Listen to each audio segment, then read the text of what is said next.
तर आज आपण प्रकरण 10 शीतयुद्ध अभ्यासणार आहोत. तर शीतयुद्ध म्हणजे नेमकं काय? तर आपण आतापर्यंत पहिलं महायुद्ध पाहिलं, 1914 ते 1918 दरम्यान घडलं. त्यानंतर आपण दुसरं महायुद्ध पाहिलं जे 1939 ते 1945 पर्यंत दुसरं महायुद्ध सुरू होतं. तर या दोनही महायुद्धाचे आणि महत्त्वाचं म्हणजे दुसऱ्या महायुद्धामुळे काय झालं की जगाला अत्यंत भीषण समस्यांना तोंड द्यावं लागलं आणि त्यामुळे काय झालं की युद्धाचे जे विपरीत परिणाम आहेत त्याची जाणीव समाजाला झाली. परंतु युरोपामध्ये एकमेकांबद्दल काय निर्माण झाली की भीती तयार झाली की कोण आक्रमण करेल, याची कधी करेल कोण आक्रमण. आणि त्यामुळे प्रत्येक जणाने आपली जी शस्त्र बळ असेल, जे आधुनिक पद्धतीचे शस्त्र असेल ती वाढवण्याला काय केली, सुरुवात केली. आता शीतयुद्ध जे आहे की दुसऱ्या महायुद्धानंतर, आता शीतयुद्ध म्हणजे काय, जर आपण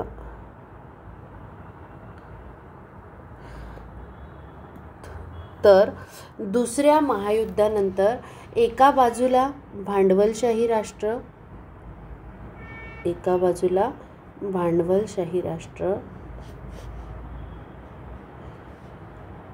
व दुसऱ्या बाजूला साम्यवादी राष्ट्र,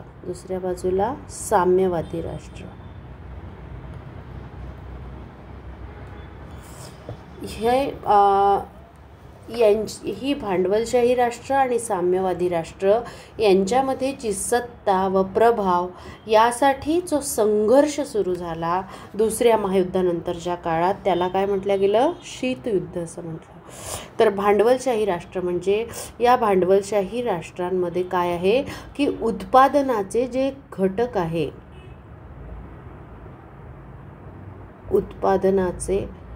घटक आहे, ते खाजगी मालकीचे असतात. संपूर्ण मालकी कशाची, कोणाची असते, खाजगी मालकीचे असतात. खाजगी लोकांकडूनच काय केलं जातं, आर्थिक घटकावर नियंत्रण ठेवल्या जातं. तर साम्यवादी राष्ट्रांमध्ये उत्पादनाचे जे मुख्य स्रोत आहे किंवा जे साधन आहे त्यावर कुठल्याही एका व्यक्तीची मालकी नसून संपूर्ण घटकाची मालकी कोणाची असते, समाजाची असते. आणि त्यामुळे या दोन प्रकारच्या विचारप्रणालीमध्ये, भांडवलशाही विचारप्रणाली आणि साम्यवादी विचारप्रणाली, या दोनही विचारप्रणालीमध्ये सत्ता आणि प्रभाव, समाजामध्ये प्रभाव दर्शवण्यासाठी जी स्पर्धा सुरू झाली ती स्पर्धा म्हणजे शीतयुद्ध असं आपण म्हणू शकतो. आता हे शीतयुद्ध याला इंग्लिशमध्ये कोल्ड वॉर सुद्धा असे म्हणतात. काय म्हणतात, कोल्ड वॉर. आता हा कोल्ड वॉर जो आहे हा शब्द सर्वप्रथम जो वापरला तो वॉल्टर लिपमन या वृत्तपत्रामध्ये लेखन करणाऱ्या स्तंभलेखकाने, हे काय वृत्तपत्र, या स्तंभलेखकाने सर्वप्रथम हा शब्द वापरलेला होता. तर या शीतयुद्धामध्ये जे घटक असतात ते आपण बघूया. तर या शीतयुद्धामध्ये काय असतो, प्रत्यक्ष युद्धाचा अभाव असतो.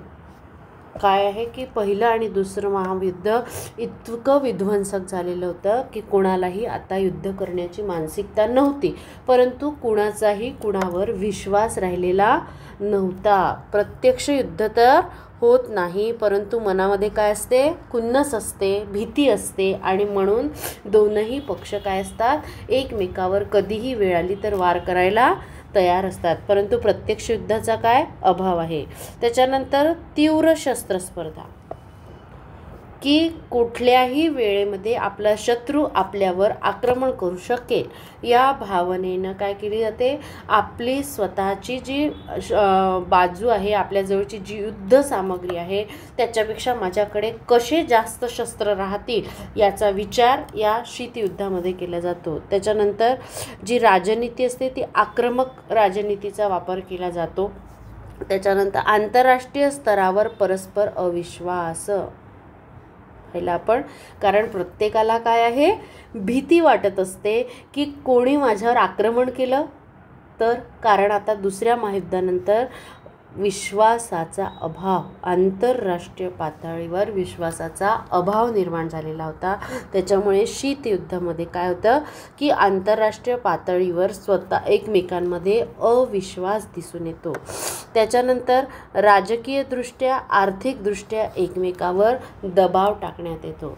समजा एखाद्या देशाकडून आपण काही आयात करत असेल तर ती आयात रोखली जाते, निर्यात करत असेल तर निर्यात रोखली जाते, आणि राजकीयदृष्ट्या सुद्धा एकमेकावर दबाव आणला जातो. त्याच्यानंतर ज्या विविध तत्व प्रणाली असतात देशाच्या त्याच्यामध्ये सुद्धा संघर्ष दिसून येतो. जसं भांडवलशाही विचारप्रणाली आणि साम्यवादी विचारप्रणालीमध्ये मतभेद घडून आल्यामुळे किंवा आपापसामध्ये सत्ता आणि प्रभाव यासाठी काय म्हणू आपण कॉम्पिटिशन, स्पर्धा लागल्यामुळे शीतयुद्धाची परिस्थिती जगावर ओढवलेली होती. आता या शीतयुद्धाची पार्श्वभूमी पाहू आपण.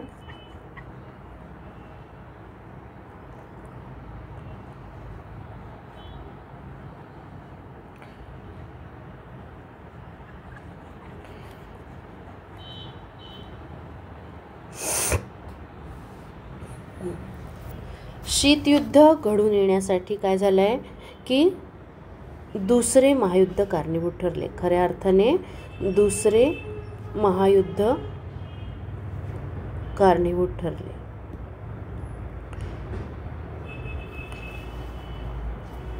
आता दुसरं महायुद्ध झालं त्यावेळी बलिष्ठ असणारे जे राष्ट्र आहे इंग्लंड तसंच फ्रान्स, काय झालं, यांचं महत्त्व कमी झालेलं दिसून येते. आणि त्यानंतर युरोपमध्ये जो रशिया आहे, सोव्हिएट रशिया, यांच्या सैन्यांनी आपला प्रभाव प्रस्थापित करायला काय केली, सुरुवात केली. त्यानंतर अमेरिका, फ्रान्स, इंग्लंड यांनी सुद्धा पश्चिम युरोपवर आपलं प्रभुत्व स्थापन करण्यास सुरुवात केली. रशियाने सुद्धा आपलं सैन्यबळ वाढवायला सुरुवात केली. आपलं प्रभुत्व पूर्व युरोपवर प्रस्थापित केलं. कुठे प्रस्थापित केलं, पूर्व युरोपमध्ये.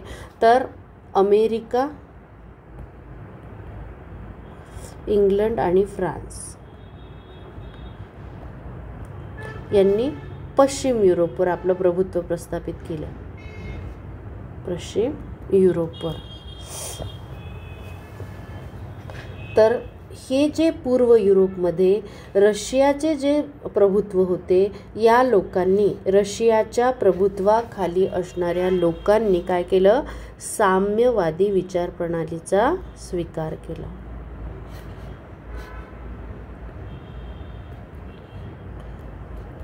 तर अमेरिका, इंग्लंड आणि फ्रान्स यांचं जे राज्य होतं पश्चिम युरोपमध्ये, यांनी काय केलं की भांडवलशाही विचारप्रणालीचा स्वीकार केला. मला लक्षात की युरोपमध्ये काय झालं की शीतयुद्धाच्या काळादरम्यान रशियानं आपलं प्रभुत्व पूर्व युरोपमध्ये वाढवायला सुरुवात केली, तर अमेरिका, इंग्लंड आणि फ्रान्स यांनी पश्चिम युरोपवर आपला प्रभाव वाढवायला सुरुवात केली. रशियाच्या प्रभावाखाली असणाऱ्या राष्ट्रांनी साम्यवादी विचारप्रणालीचा स्वीकार केला, म्हणजे पूर्व युरोपनी. तर इंग्लंड, फ्रान्स आणि अमेरिकेच्या प्रभावाखाली असणाऱ्या लोकांनी पश्चिम युरोपातल्या भांडवलशाही विचारप्रणालीचा काय केला, स्वीकार केला. आणि साम्यवादी विचारप्रणाली आणि भांडवलशाही विचारप्रणाली यांच्यामध्ये जो सत्तेसाठी आपला प्रभाव वाढवण्यासाठी जी स्पर्धा सुरू झाली, यातूनच काय सुरू झालं, शीतयुद्धाची सुरुवात झाली. Cold war. काय झालं, यातूनच शीतयुद्धाची सुरुवात झाली. आता दुसरं महायुद्ध संपलं.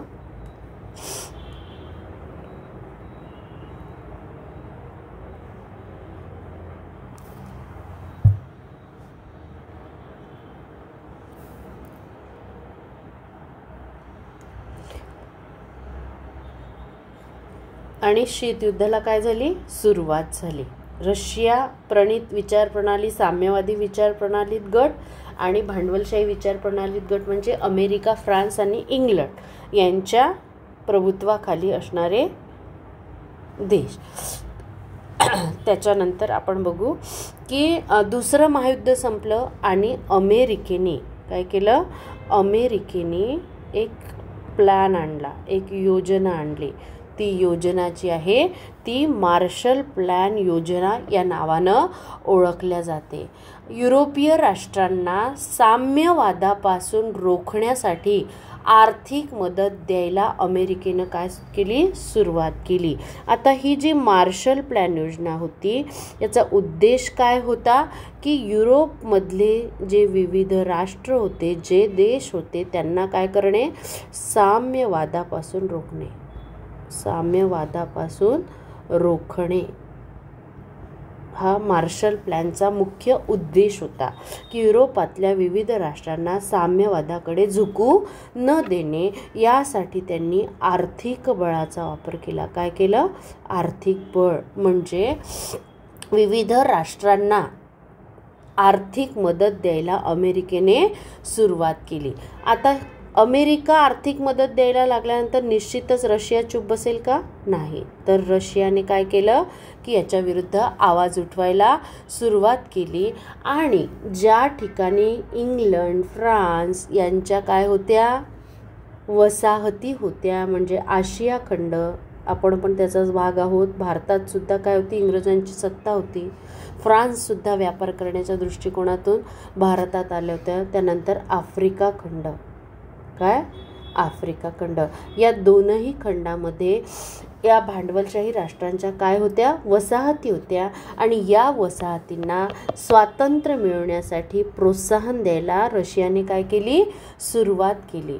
त्यानंतर युरोपच्या पूर्व आणि पश्चिम विभागणीमुळे काय झालं? आपण याआधीच पाहिलं की पूर्व युरोपमध्ये रशियाने साम्यवादाचा प्रसार केला आणि पश्चिम युरोपमध्ये इंग्लंड, फ्रान्स, अमेरिकेने भांडवलशाहीचा प्रसार केला. त्यामुळे काय झालं की युरोप दोन गटामध्ये विभागला गेला. बरोबर आहे? पूर्व आणि पश्चिम, पूर्व आणि पश्चिम अशा दोन गटात विभागला गेला, जसं साम्यवाद आणि भांडवलशाही राष्ट्र. तर यामुळे काय झालं? या विभागणीमुळे रशिया तसंच अमेरिकेसारख्या राष्ट्रामध्ये तणावपूर्ण परिस्थिती निर्माण झाली. मात्र दुसऱ्या महायुद्धाची दाहकता या राष्ट्रांना माहिती होती. त्यामुळे प्रत्यक्ष समोरासमोर येऊन हे राष्ट्र युद्ध लढले नाही. परंतु परिस्थिती कशी होती की तिसरे महायुद्ध उद्भवते की काय? इतका एकमेकांना काय होता? विरोध होता, इतका एकमेकांवर दबाव होता. आणि परंतु दुसरे महायुद्ध इतकं भीषण असल्यामुळे तिसरे महायुद्ध हे जगाला परवडणारे नव्हते. आणि त्यामुळे अमेरिका आणि रशिया या दोघांनी काय केलं? सामंजस्यपूर्ण विचार केला. काय केला? सामंजस्यपूर्ण विचार केला आणि त्या सामंजस्यपूर्ण युक्त धोरणाचा काय केला? स्वीकार केला. मात्र प्रत्यक्ष जरी युद्ध झालं नाही अमेरिका आणि रशियामध्ये, किंवा साम्यवादी राष्ट्र आणि भांडवलशाही राष्ट्रामध्ये, किंवा पूर्व युरोप आणि पश्चिम युरोपमध्ये जरी यांच्यामध्ये युद्ध झालं नाही, तरीही इतका तणाव वाढलेला होता की त्या तणावामुळे कुठल्याही परिस्थितीमध्ये युद्ध उद्भवते की काय अशी परिस्थिती निर्माण झाली होती. आणि ही जी परिस्थिती होती यालाच काय म्हणतात? शीतयुद्ध. ही जी तणावपूर्ण परिस्थिती होती, बरोबर आहे की दोन लोक एकमेकांच्या अंगावर येत आहे, ए दू क्या अशासारखं नाही का? आपण पिक्चरमध्ये बघतो ना की अंगावर तर खूप येतात परंतु मारत नाही. मारायचं तर असते, मनात खुन्नस असते, परंतु मारत नाही. तशीच ही शीतयुद्धाची काय आहे परिस्थिती आहे. तिसरं महायुद्ध उद्भवतं की काय अशी ही परिस्थिती. परंतु दुसऱ्या महायुद्धाचे जे भीषण परिणाम होते त्या परिणामामुळे काय केलं, सामंजस्यपूर्ण भूमिका घेण्याचं युरोपीय राष्ट्रांनी ठरवलं आणि ही जी तणावपूर्ण परिस्थिती होती ती शीतयुद्धाची परिस्थिती म्हणून ओळखली जाते. तर त्यानंतर आला इथपर्यंत लक्षात की मार्शल प्लॅन योजना काय होती, की अमेरिकेने काय केलं की युरोपमध्ये मार्शल प्लॅन योजना आणली. म्हणजे विविध जे राष्ट्र आहे युरोपातले ते कुठे झुकू नये, साम्यवादाकडे झुकू नये. मग साम्यवादाकडे झुकू नये म्हणून त्या राष्ट्रांना काय केलं, लालूच दाखवलं, आर्थिक लालूच दाखवलं. ते आर्थिक लालूच दाखवलं म्हणजे साम्यवादाकडे झुकण्याकडे अटकाव केल्यामुळे रशिया चिडला. नॅचरल आहे. रशिया चिडल्यामुळे काय झालं की अमेरिका आणि रशियामध्ये युद्धजन्य परिस्थिती निर्माण झाली. मात्र ती झाली नाही आणि ती जी तणावपूर्ण परिस्थिती त्यालाच काय म्हणतात, शीतयुद्ध असं म्हटल्या जातं. आता पुढचा मुद्दा बघू आपण. व्याप्ती, शीतयुद्धाची व्याप्ती.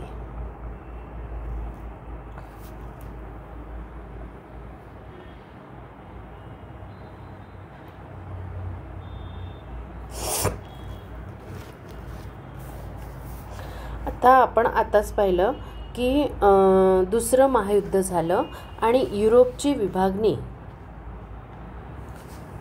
जी आहे प्रामुख्यानं राजकीय किंवा आर्थिक किंवा लष्करी मुद्द्याच्या आधारे झालेली आपल्याला दिसून येते. मात्र शीतयुद्धामागे जे मुख्य कारण होतं ते विचारप्रणालीचा स्वीकार. काय, विचारप्रणालीचा स्वीकार.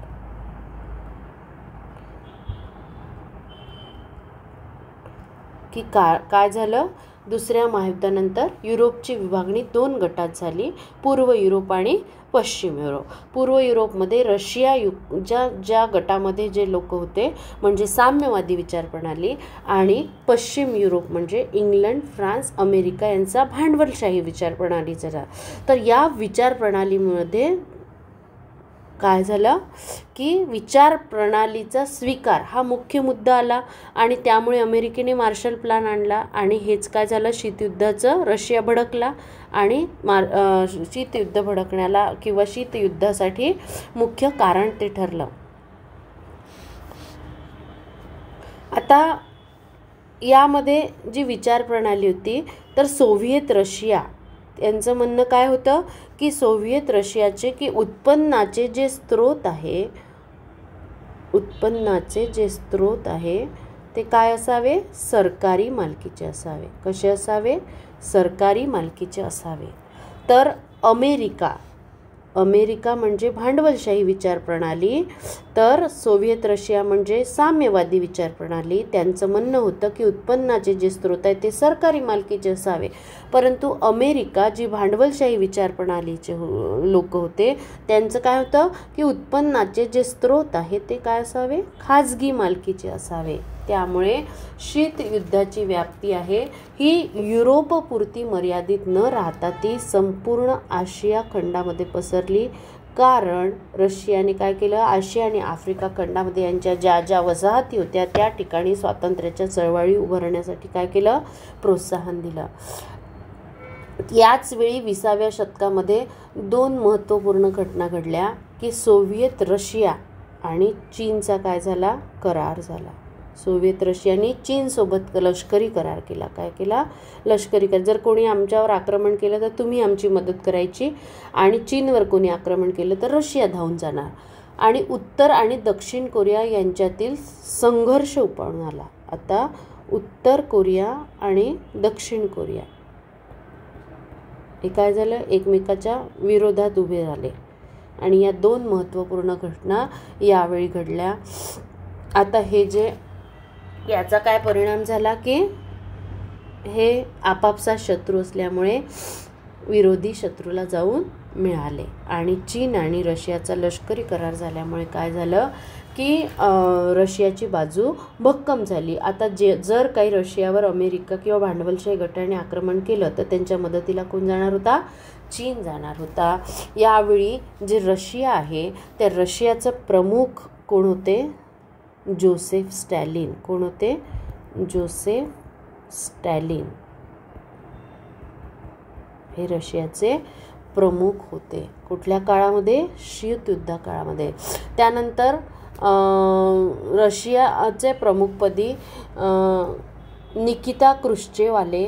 त्यांनी काय केलं की आण्विक युद्ध जे अणुयुद्ध आहे याची संहार्दता किंवा भीषणता ओळखली आणि सोव्हिएत रशियाची भूतकाळातील भूमिका बदलून वास्तववादी धोरणाचा स्वीकार केला आणि शांततामय सहजीवनावर भर दिला. आता ज्यावेळी शीतयुद्ध भडकलं त्यावेळी रशियाचे प्रमुख जे होते ते कोण होते? स्टॅलिन होते. कोण होते? जोसेफ स्टॅलिन होते. परंतु त्यांच्यानंतर जे रशियाच्या प्रमुखपदी आले ते म्हणजे निकिता क्रुश्चेव. यांनी काय केलं की यांनी ओळखलं की जर हे असेच जर युद्ध पेटत राहिले तर जगाचं काही खरं नाही आणि म्हणून यांनी काय केलं? शांततामय मार्गाचा काय केला? स्वीकार केला. जगा आणि जगू द्या.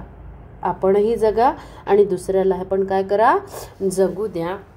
आणि म्हणून यांनी शांततामय मार्गाचा काय केला? स्वीकार केलेला आपल्याला दिसून येतो. दोन्हीही प्रश्न खूप महत्त्वाचे आहे की शीतयुद्ध काळात रशियाचे प्रमुख कोण होते? स्टॅलिन होते. परंतु त्यानंतर रशियामध्ये शांततामय सहजीवनाचा स्वीकार कोणी केला? निकिता क्रुश्चेव यांनी केलेला आपल्याला दिसून येतो.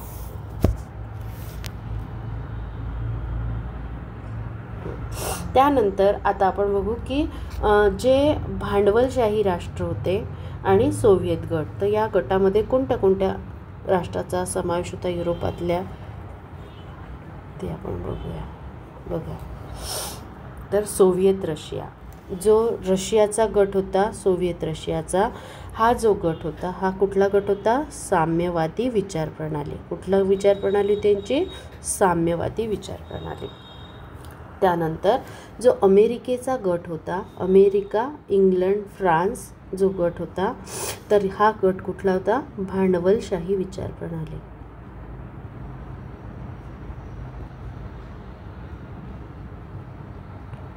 ठीक आहे, इथेच लिहिलं. तर यामध्ये पूर्व जर्मनी, पोलंड, कुठला? सोव्हिएत रशिया गट, साम्यवादी गट, पूर्व जर्मनी, पोलंड,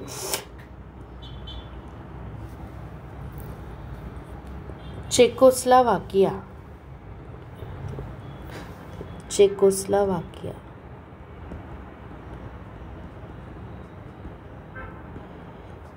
त्यानंतर हंगेरी, रुमानिया, बल्गेरिया, अल्बानिया या युरोपातल्या राष्ट्राचा साम्यवादी गटामध्ये काय होता? समावेश होता. त्यानंतर आपण भांडवलशाही गट बघू. यामध्ये नेदरलँड, डेन्मार्क, बेल्जियम, पश्चिम जर्मनी, पूर्व जर्मनीने साम्यवाद स्वीकारलेला होता. पश्चिम जर्मनीने भांडवलशाही राष्ट्राचा काय केला? विचारप्रणालीचा स्वीकार केला. France, Italy, Spain, Greece, Britain म्हणजे इंग्लंड, काय? ब्रिटन म्हणजे इंग्लंड या राष्ट्रांचा काय होता? भांडवलशाही विचारप्रणालीमध्ये सहभाग असलेला आपल्याला दिसून येतं.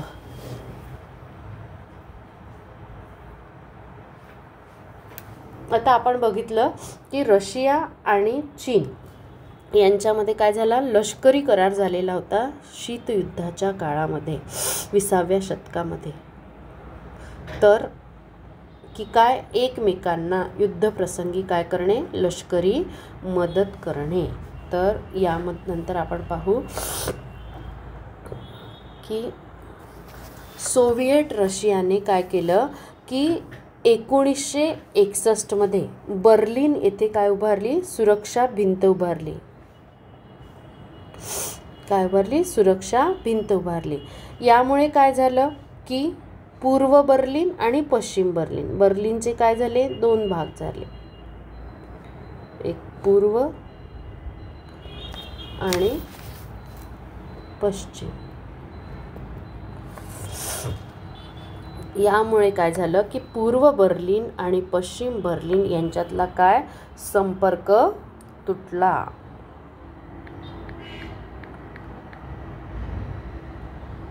फ्रान्स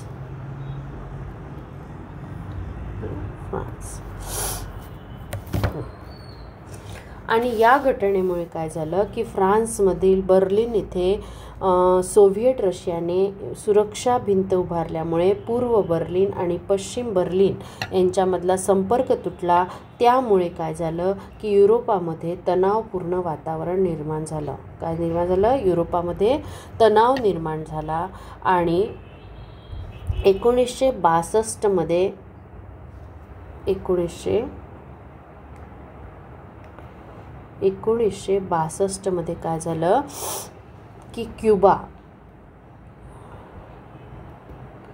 हे काय झालं की शीतयुद्धाचं मुख्य केंद्र बनलं. ब्रिटन. आता क्युबा देशामध्ये क्षेपणास्त्र पेच प्रसंगामुळे अमेरिका आणि रशियामध्ये आता पुन्हा तणाव निर्माण झाला. आता क्युबा प्रकरणामुळे अमेरिका आणि रशियात पुन्हा तणाव निर्माण झाला. आता हा तणाव कमी करण्यासाठी दोनही पक्षामध्ये करार करण्यात आले. त्याच्यानंतर तात्काळ फोनवरून संवाद साधण्यात आला आणि 1972 मध्ये अमेरिकेचे जे राष्ट्राध्यक्ष होते रिचर्ड निक्सन आणि सोव्हिएट रशियाचे जे नेते होते ब्रेझनेव्ह, मास्को, निक्सन आणि मास्को यांची काय झाली?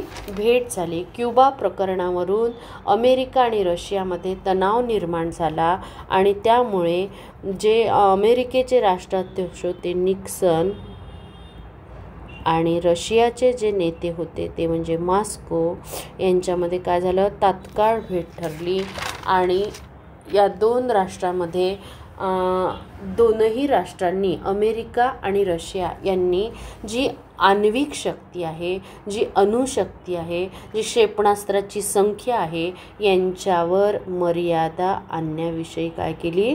चर्चा घडून आली. कशासाठी? की दोनही राष्ट्रांमध्ये काय कमी व्हावा? तणाव जो निर्माण झालेला आहे तो कमी व्हावा. या रशिया आणि अमेरिका यांच्यामध्ये जो तणाव निर्माण झालेला आहे हा कमी करण्यासाठी जो निक्सन आणि मास्को यांच्यामध्ये करार झाला तो करार देतांत प्रक्रिया किंवा देतांत करार या नावाने ओळखला जातो. पुढे काय झालं की तणाव कमी करण्यासाठी देतांत करार झाला.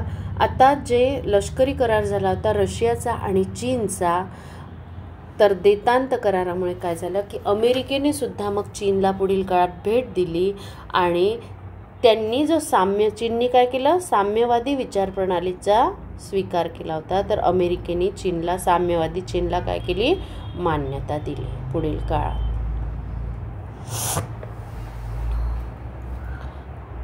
त्याच्यानंतर देतांत करार पाहिला आपण काय की दोन राष्ट्रांमधील तणाव कमी करण्यासाठी जो करार झाला किंवा जी बोलणी झाली त्याला देतांत पर्व किंवा देतांत प्रक्रिया असे सुद्धा म्हणतात. आता त्यानंतर शीतयुद्ध जे आहे ते दीर्घकाळपर्यंत धगधगत राहिले. आता जे संयुक्त राष्ट्राची सुरक्षा समिती होती या सुरक्षा समितीनं काय केलं की आपला व्हेटो पॉवर जो आहे तो व्हेटो पॉवर वापरला आणि मित्र पक्षाची बाजू घेतली. म्हणजे इंग्लंड, फ्रान्स, अमेरिका पहिल्या महायुद्धाचा जर गट आठवत असेल तर बघा इंग्लंड, फ्रान्स, अमेरिका हा जो गट होता या गटाची संयुक्त राष्ट्र संघटनेने सुरक्षा समितीने काय घेतली? बाजू घेतली.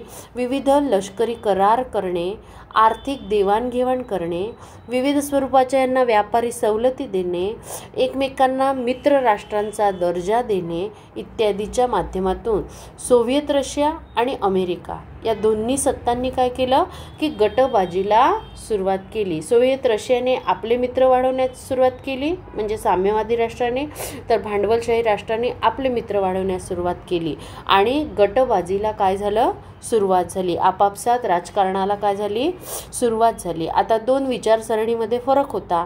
एकमेकांबद्दलची भीती होती, अविश्वास होता. साम्यवाद विरुद्ध भांडवलशाही असा काय होता की गैरसमज दूर करणाऱ्या यंत्रणा ज्या होत्या त्या कमी होत्या. या रशिया आणि अमेरिका जो गट होता यांच्यामध्ये जो गैरसमज निर्माण झालेला होता यामधल्या जो गैरसमज दूर करणाऱ्या यंत्रणा कमी होत्या. एकमेकांना समजून घेण्याची वृत्ती नव्हती आणि त्यामुळे दिवसेंदिवस जे आहे शीतयुद्ध काय होतं अधिकच धगधगत चाललेलं होतं. मनामध्ये एकमेकांबद्दल अविश्वास दिवसेंदिवस वाढत चाललेला होता आणि त्यामुळे शीतयुद्ध जे आहे ते अधिक दीर्घकाळ चालू होतं. त्यानंतर आपण देतांत प्रक्रिया पण पाहिली आहे की दोन्ही राष्ट्रांमध्ये काय घडून आले तणाव कमी करण्यासाठी हे देतांत पर्व दोन्ही राष्ट्राकडून अंमलात आणलेलं होतं.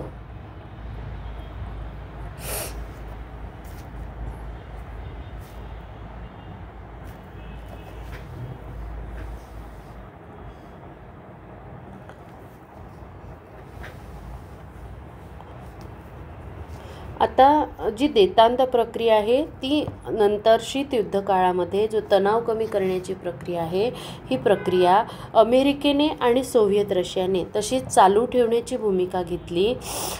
त्यानंतर या भूमिकेतूनच 1973 फ्रान्सची जी राजधानी आहे पॅरिस, कधी 1973 पॅरिस येथे एका परिषदेमध्ये व्हिएतनाम युद्ध समाप्त करण्याचा सुद्धा एक प्रयत्न सुरू झालेले होते. त्याच्यानंतर 1975 हेलेसिंकी परिषदेने शांततेची चर्चा अधिक पुढे नेली आणि अमेरिका आणि सोव्हिएत रशियामध्ये या प्रमुख देशासोबत युरोपातील 35 राष्ट्र या हेलेसिंकी परिषदेमध्ये समाविष्ट झाली होती की आपापसातील काय कमी व्हावा तणाव कमी व्हावा. पश्चिम युरोप आणि पूर्व युरोप यांच्यामध्ये जी तणावपूर्ण परिस्थिती निर्माण झाली हे तणावपूर्ण परिस्थिती कमी व्हावी यासाठी देतांत प्रक्रिया जी आहे ती सतत चालू ठेवण्याचा किंवा त्याद्वारे शांतता प्रस्थापित करण्याचा काय केला दोन्ही राष्ट्रांनी प्रयत्न केलेला आपल्याला दिसून येतो. आता 1979 इराणमध्ये सुद्धा काय झाली राजकीय क्रांती घडून आली. आता इराणचा जो शाह होता जो हेड होता त्याची हकालपट्टी करण्यात आली आणि त्याच्या जागी आयतोल्ला खोमेनी याची सत्ता इराणमध्ये खोमेनीची सत्ता निर्माण झाली. खोमेनीची सत्ता निर्माण झाली. इराणनं काय केलं याच्या काळामध्ये की अमेरिकेशी जे राजनैतिक संबंध होते ते संपुष्टात आणले. अमेरिकेसोबत जे संबंध होते ते संपुष्टात आणले आणि सोव्हिएत रशियाने अफगाणिस्तानमध्ये 1979 समाजवादी सरकारची काय केली स्थापना केली. आणि म्हणजे इराणने सरळ लक्षात घ्यायचा मुद्दा म्हणजे की इराणने काय केलं की अमेरिकेच्या भांडवलशाही विचारप्रणालीचा त्याग केला आणि 1979 साम्यवादी विचारप्रणालीचा काय केला स्वीकार केलेला आपल्याला दिसून येतो. त्यानंतर पुढच्या मुद्द्याकडे आपण वळूया. म्हणजे एक राष्ट्र जो मार्ग पटेल तो ज्याला रशियाचा मार्ग पटेल तो रशियाकडे वळायला लागला, अमेरिकेचा मार्ग पटेल तो अमेरिकेकडे वळला. अशा प्रकारे गटबाजीला काय झाली सुरुवात झाली. त्याच्यानंतर गोर्बाचेव 1985 गोर्बाचेव जे होते हे कम्युनिस्ट पक्ष म्हणजे साम्यवादी पक्ष या साम्यवादी पक्षाचे ते काय होते सरचिटणीस होते. गोर्बाचेव एक व्यक्तिमत्व आहे आणि 1985 ते साम्यवादी पक्षाचे सरचिटणीस होते. त्याच्यानंतर जे नेतृत्व आहे सोव्हिएट रशियाचं ते कोणाकडे आलं गोर्बाचेव यांच्याकडे आलं. 85. सोव्हिएट रशिया आणि अमेरिका यांच्यामध्ये शीतयुद्धाचा जो शेवट आहे, म्हणजे हा जो शीतयुद्ध होतं, या शीतयुद्ध कोणामध्ये सुरू होतं? पूर्व युरोप आणि पश्चिम युरोप, रशिया प्रभावित देश आणि इंग्लंड, फ्रान्स, अमेरिका प्रभावित देश, रशिया आणि अमेरिका या दोन राष्ट्रामध्ये जे शीतयुद्ध होतं त्याचा शेवट कोणाच्या काळात झाला? गोर्बाचेव यांच्या काळात झाला. गोर्बाचेव यांनी पुनर्रचना आणि खुलेपणा म्हणजे पेरेस्ट्रायका आणि ग्लासनोस्त यांच्या माध्यमातून पुनर्रचना म्हणजे परत घडविणे आणि ओपनली काम करणे याच्यामुळे काय केलं? रशियामध्ये बदल घडून आला. या काळामध्ये काय झालं होतं की जे रशिया आहे यांची जी अर्थव्यवस्था आहे ही अर्थव्यवस्था फार खालवलेली होती. आता गोर्बाचेव यांनी काय केलं की राजकीय आणि आर्थिक व्यवस्था, कुठलं? राजकीय व्यवस्था आणि आर्थिक व्यवस्था या दोन्हीमध्ये बदल घडून आणला. त्यांची पुनर्रचना करण्याचा प्रयत्न केला आणि मुक्त निवडणुकांचा स्वीकार केला. मुक्त निवडणुकांचा पुरस्कार केला. त्यानंतर साम्यवादी पक्षाची मक्तेदारी संपुष्टात आणण्याचा प्रयत्न केला आणि अर्थव्यवस्थेतील केंद्रीय नियंत्रण कमी केले. आता पूर्व युरोपमध्ये जो प्रभाव होता तो कोणाचा होता? अर्थव्यवस्थेवर साम्यवादी विचारप्रणालीचा. परंतु गोर्बाचेव यांनी यांच्या कालखंडात काय केलं की अर्थव्यवस्थेवरील जो प्रभाव आहे साम्यवादी प्रणालीचा तो काय केला? संपुष्टात आणण्याचा प्रयत्न केला आणि जी अर्थव्यवस्था आहे यावरचं साम्यवादी पक्षाचं जे नियंत्रण आहे ते कमी केलं. त्याच्यानंतर गोर्बाचेव यांच्या कालखंडात लेखक असेल, पत्रकार असेल, बुद्धिवंत व्यक्ती असेल यांना काय देण्यात आलं? लिखाणाचं समाजासाठी ओपनली लिहिण्याचं स्वातंत्र्य गोर्बाचेव यांनी पत्रकारांना, बुद्धिवंतांना दिलेलं आपल्याला दिसून येतं. त्यानंतर पूर्व जर्मनी आणि पश्चिम जर्मनी यांच्या एकीकरणास त्यांनी चालना दिली.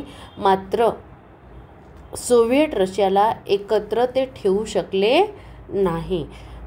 प्रयत्न त्यांनी केले सोव्हिएट रशियाला एकत्र बांधण्याचे, परंतु ते त्यांना जमले नाही.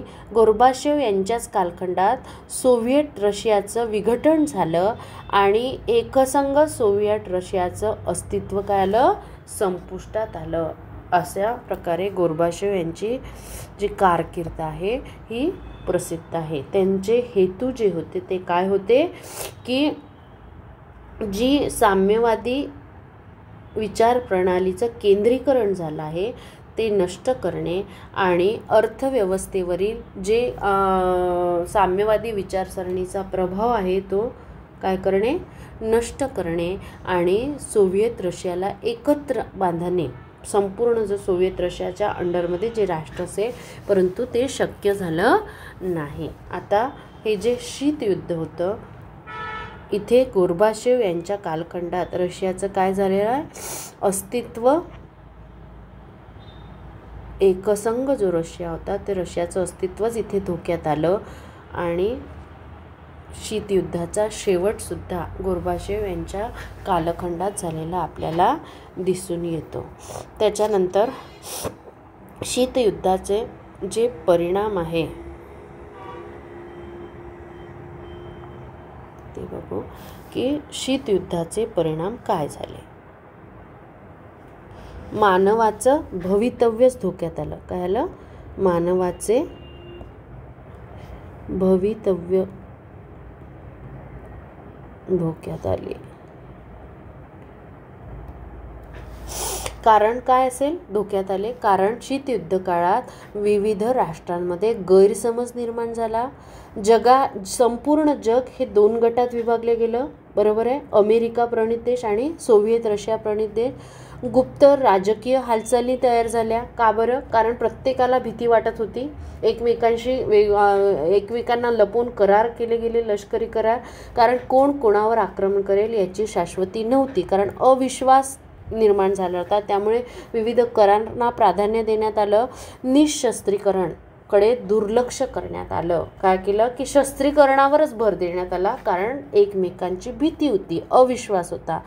त्याच्यानंतर वैज्ञानिक संहारक अस्त्र निर्मितीसाठी वापर करण्यात आला. जो विज्ञान आहे, सायन्स आहे, हे अधिकाधिक संहारक विनाशक शस्त्र कसे बनवता येईल यासाठी त्या विज्ञानाचा वापर करण्यात आला. अन्न, वस्त्र, निवारा, त्याच्यानंतर लोकसंख्या यासारखे जे भीषण प्रश्न होते, बेसिक प्रश्न होते मानवाच्या आयुष्यासाठी जे आवश्यक आहे, त्या गोष्टीकडे काय करण्यात आलं, दुर्लक्ष करण्यात आलं आणि त्यामुळे मानवाचं भवितव्य धोक्यात आलेलं आपल्याला दिसून येते. त्याच्यानंतर नंबर 2, खर्चात वाढ झाला. शीतयुद्ध काळात मध्ये की स्वतःची प्रतिष्ठा राखण्यासाठी, त्याच्यानंतर शीतयुद्धाची अवस्था कायम ठेवण्यासाठी काय करण्यात आला की सोव्हिएत रशिया गट असेल म्हणजे साम्यवादी गट, अमेरिका गट असेल म्हणजे भांडवलशाही गट, यांना काय करण्यात आलं की हे शीतयुद्धाची परिस्थिती कायम ठेवण्यासाठी काय अफाट खर्च करण्यात आला. म्हणजे आवश्यक गोष्टीवर खर्च करण्यापेक्षा फालतू गोष्टींवर, संहारक गोष्टींवर जास्त खर्च करण्यात आला. म्हणून खर्चामध्ये काय झाली, वाढ झाली. आणि नंतर तिसरा परिणाम असा झाला की अमेरिकेचा महासत्ता म्हणून उदय झाला.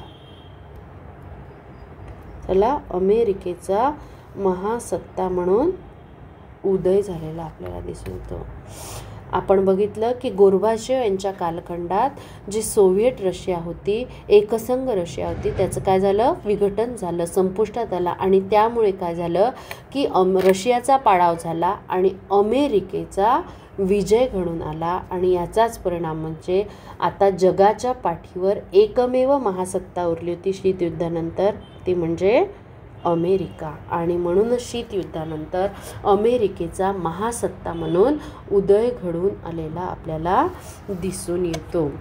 आतापर्यंत आपण बघितलं की शीतयुद्ध म्हणजे काय, बरोबर आहे. त्याच्यानंतर शीतयुद्धामध्ये कुठले कुठले घटक असतात, त्याचं मार्शल प्लॅन काय होता, शीतयुद्धाची व्याप्ती काय होती, कुठल्या कुठल्या देशांचा सोव्हिएत रशिया आणि अमेरिकन गटामध्ये समावेश होता. सोव्हिएत रशियाचा जो गट होता तो साम्यवादी गट होता आणि अमेरिकेचा जो गट होता तो भांडवलशाही गट म्हणून ओळखला जातो. आणि त्याच्यानंतर देतान पर्व आपण पाहिलं महत्त्वाचं म्हणजे, आणि गोर्बाचेव कालखंड आणि शीतयुद्धाचे काय परिणाम झाले ते सुद्धा आपण पाहिलेले आहे.